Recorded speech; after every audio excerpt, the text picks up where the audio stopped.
Bonjour et bienvenue dans ma nouvelle vidéo.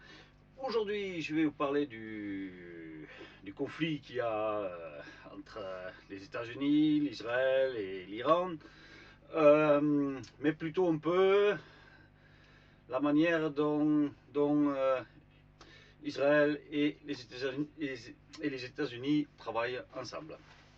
Donc voilà, c'est une vidéo que j'ai déjà faite en néerlandais et je fais donc à peu près la même, donc ce coup-ci en français.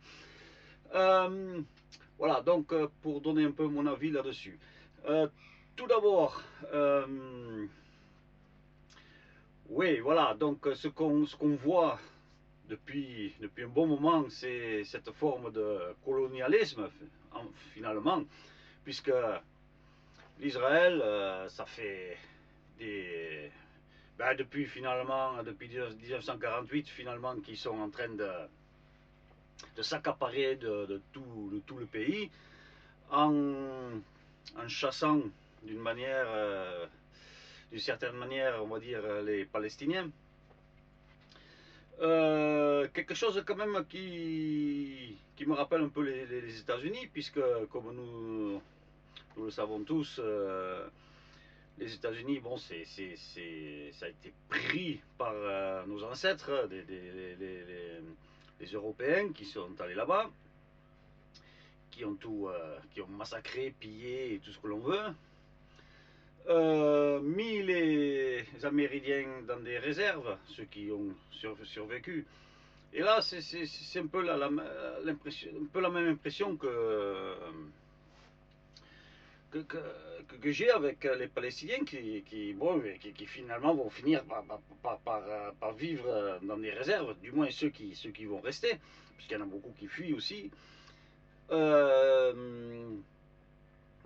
parce que bon, en fait, tout le monde le sait, même si on n'en parle pas ou pas beaucoup, mais bon, c'est clair qu'Israël veut avoir tout le pays et même prendre même du pays, un peu plus même des pays voisins, dont je pense le Liban, pour avoir, bon, voilà, pour avoir une structure très forte dans le Moyen-Orient.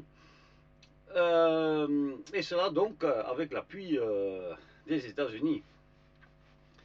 Et cet appui-là, bon, il compte puisque les États-Unis, comme on sait, c'est quand même un des pays les plus puissants au monde, au niveau économique et militaire. Et ça, Israël le fait bien quand même, entre parenthèses, on va dire. Hein. Parce que bon, si on regarde un peu comment les Juifs sont implantés aux États-Unis, bon, les premiers ils sont arrivés en 1659 et depuis, bon, il y en a beaucoup qui y sont allés, aussi beaucoup de Juifs russes, même avant la Seconde Guerre mondiale, pas mal de Juifs européens, surtout ceux qui avaient beaucoup de moyens, sont partis aux États-Unis. Et jusqu'à aujourd'hui, bon, le pays compte à peu près 6% de juifs, ce qui est quand même vraiment beaucoup. Et, bon, et on voit que bon, finalement, sont devenus un peu le moteur économique des États-Unis. Un tiers des milliardaires américains sont juifs, quand même. C'est ce qui est en fait énorme. Euh, des juifs qui ont fait fortune, il y en a plein, il y a plein de noms qui reviennent, comme Rothschild, Zuckerberg, de Facebook, bon, etc., etc. Et jusqu'à un point où on dit, ça fait déjà quand même pas mal de temps, on dit que pour être président des États-Unis, tu as besoin du soutien des Juifs aux États-Unis. Et Trump, bon, c'est quand même le cas, puisque Trump, c'est quelqu'un qui, s'il aurait eu les mêmes moyens son adversaire Harris, eh bien, je peux vous dire une chose, Trump, il n'aurait jamais gagné ces élections. Voilà, les élections américaines, c'est à coup de pognon. Plus tu as de pognon, plus tu as de chances de gagner. Et là, le soutien, ben bon, c'est divers, mais il y a quand même des gens qui ont des liens avec Israël qui l'ont énormément soutenu. Je pense par exemple à son beau-fils, Jared Kushner. Bon, lui, c'est également un milliardaire, un fils d'agent immobilier, etc. Marié donc avec sa fille Ivanka Trump, dont sa fille a même opté pour la religion juive. Donc voilà, donc même Trump, il y nage en plein dedans. Et, euh, bon, je pense que vous devez vous souvenir que si au moment où Israël bombardait Gaza, Trump a dit bon ben de Gaza on peut en faire une genre Côte d'Azur. Bon, ça a choqué beaucoup de gens, mais lui, il dit pas ça pour rien, puisque finalement, en disant ça, ça veut dire que son beau-fils qui travaille beaucoup avec le Moyen-Orient, eh bien, il prendrait les commandes de ce projet-là, puisque bon, il est agent immobilier. Donc voilà, comme on dit, ceux qui le soutiennent, il les aide à les enrichir davantage. Donc c'est tout un engrenage, un système finalement d'argent, de pouvoir et de terre qui se produit. Et ça aux frais de gens comme vous et moi oui, voilà, qui en font les frais et certains qui en meurent. Quoi. Donc c'est quelque chose qui est terrible. Voilà, et Trump, bon, c'est. Ouais, bon, c'est quelqu'un que. Bon, c'est pas quelqu'un de perso que je. Bon, je ne l'aime pas, mais c'est pas non plus quelqu'un que je déteste, parce que quelque part, je ne lui en veux même pas à ce type-là. Parce que c'est même pas lui bon, lui, c'est un pion, quoi. C'est même pas lui qui a les pleins pouvoirs, c'est tout ce qu'il y a derrière lui, tout ce qui le soutienne. C'est ça, ce sont les pires, les plus dangereux, quoi. Lui, bon, ben, ouais, bon, c'est le gars qui est en avant, tout tombe sur lui, mais bon, c'est surtout ça, quoi. Et donc beaucoup de juifs qui sont aux États-Unis qui soutiennent pour que lui, bon, pour qu'il soutienne donc l'Israël à commettre tous ces crimes, parce que finalement ce sont des crimes. Euh, voilà, donc, bon, moi perso, j'appelle ça du colonialisme moderne. Euh, bon, oui, il y a beaucoup de choses similaires finalement avec ces deux pays. Quand on lit un peu l'histoire des États-Unis, quand tous ces blancs y sont allés, cela arrivait que bon, les Amérindiens, bon, ils étaient coincés finalement. On leur volait tout, on les massacrait, etc. Donc, c'est vrai que des fois, bon, pour se venger, ou ils n'avaient pas d'autre choix, ils tuaient des blancs. Mais si quand, par exemple, ils attaquaient une ferme qui tuait, mettons, 5-6 blancs de la ferme, ben ça donnait une excuse à la cavalerie pour aller massacrer toute une tribu, femmes, enfants, vieillards, etc. Et là, et avec Israël, on voit quand même un peu la même chose, puisque euh, l'attaque terroriste du Hamas, bon, c'est quelque chose dont je me suis souvent posé la question. Le Mossad, le service secret israélien, est considéré comme l'un des meilleurs au monde. Quand on voit tout ce qu'ils savent, ce qui se passe en Iran, etc., et qu'ils ne sont même pas capables de voir arriver un attentat aussi grand, aussi important du Hamas, qui a fait, je crois, à peu près 1200 morts, bon, moi, perso, j'y crois pas trop, quoi. Par contre, ça donne une très bonne excuse pour le pouvoir israélien de se venger et d'attaquer. Et c'est ce qu'ils ont fait. Hein. Et jusqu'à présent, bon, il y a quand même plus de 70 000 Palestiniens qui sont tués. Et ouais, ça fait quand même énorme par rapport aux 1200, si on regarde, si on regarde comme ça, quoi. Donc voilà, ça revient un peu à dire avec les Amérindiens, quand ils faisaient des attaques, eh bien, les États-Unis, enfin, la cavalerie américaine, voilà, faisait beaucoup plus de morts. Donc, de cette manière-là, ils ont donc complètement détruit les habitants d'origine qui étaient là à l'origine, quoi. Donc là, bon, c'est ce qui va se passer avec les Palestiniens. Bon, comme je l'ai dit, ils vont finir dans des réserves. Ceux qui restent, le reste va fuir. Donc voilà, et l'Iran, bon, au niveau du colonialisme, quand je vois,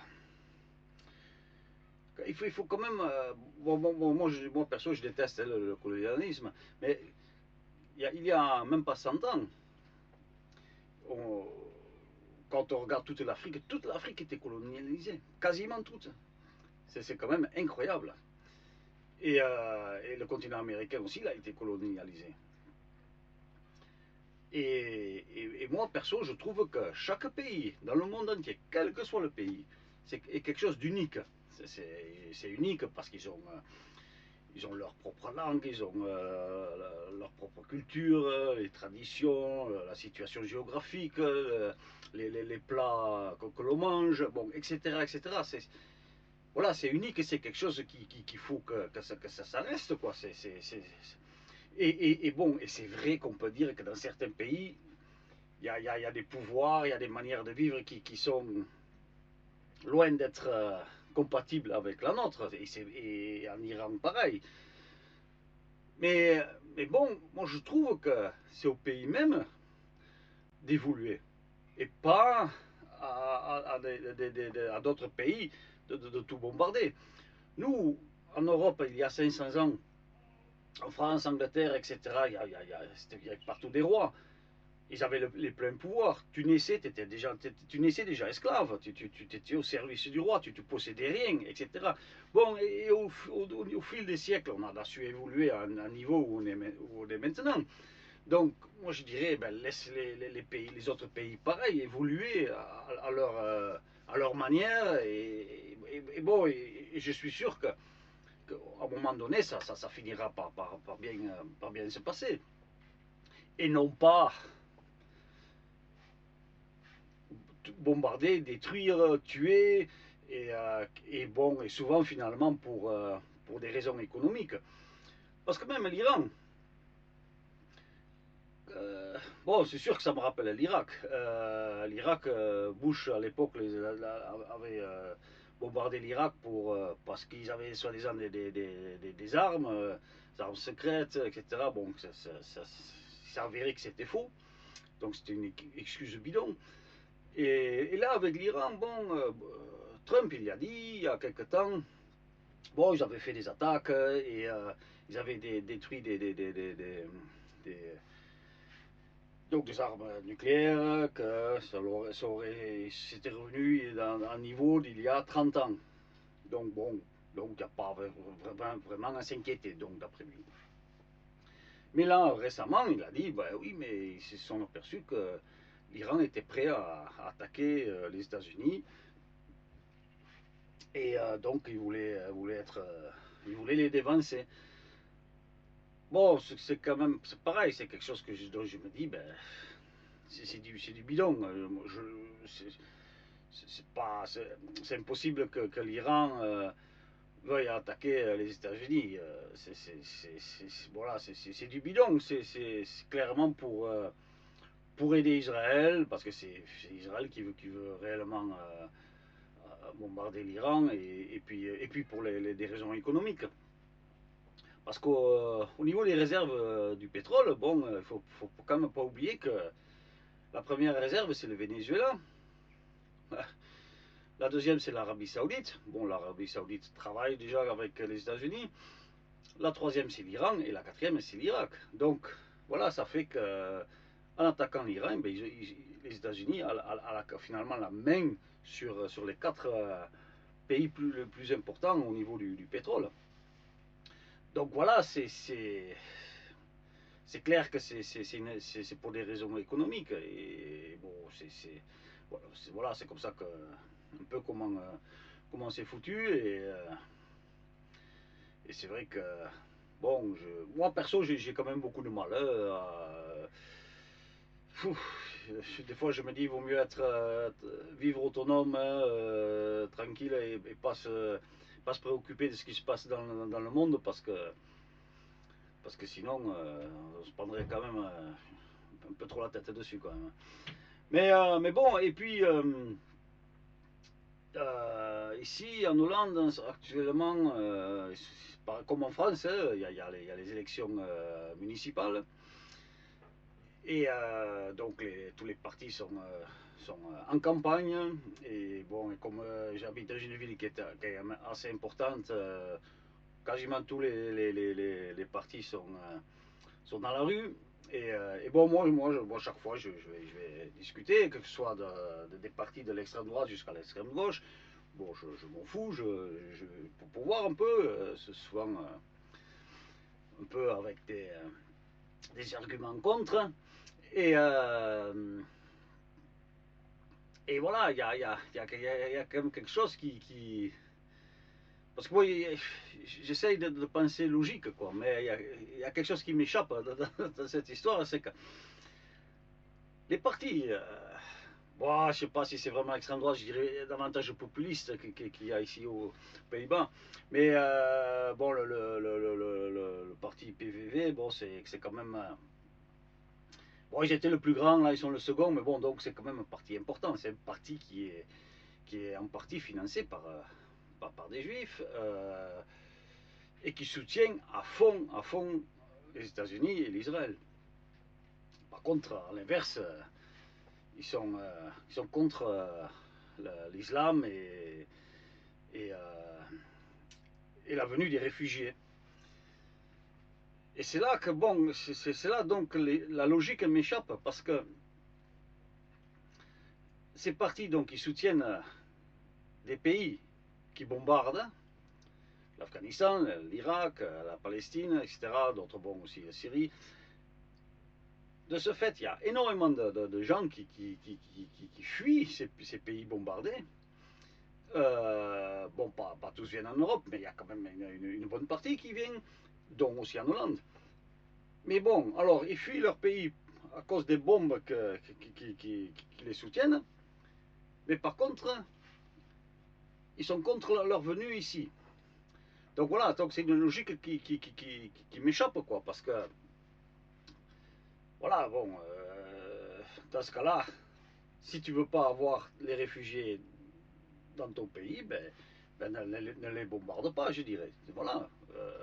Donc voilà, c'est une logique qui m'échappe et qui démontre bien comment la politique est opportuniste et extrêmement hypocrite, quoi. Voilà. Donc, donc voilà là, sur ce sujet. Et bon, voilà, on va voir comment cela va s'évoluer, mais bon, je pense que les États-Unis vont laisser l'Iran garder voilà, leur identité, mais un peu comme à l'image du Venezuela, ils aimeraient bien mettre quelqu'un, un pion, quoi, voilà, un pion, comme il y en a eu un en Irak, comme il y en a eu un en Afghanistan avec Karzai, comme il y en a un maintenant au Venezuela, bon, un pion qui accepte de travailler avec les États-Unis et qui est tout gentil par rapport à l'Israël. Voilà, donc c'est comme ça. Ok, bon, ben merci d'avoir regardé cette vidéo et je dirai à une prochaine fois.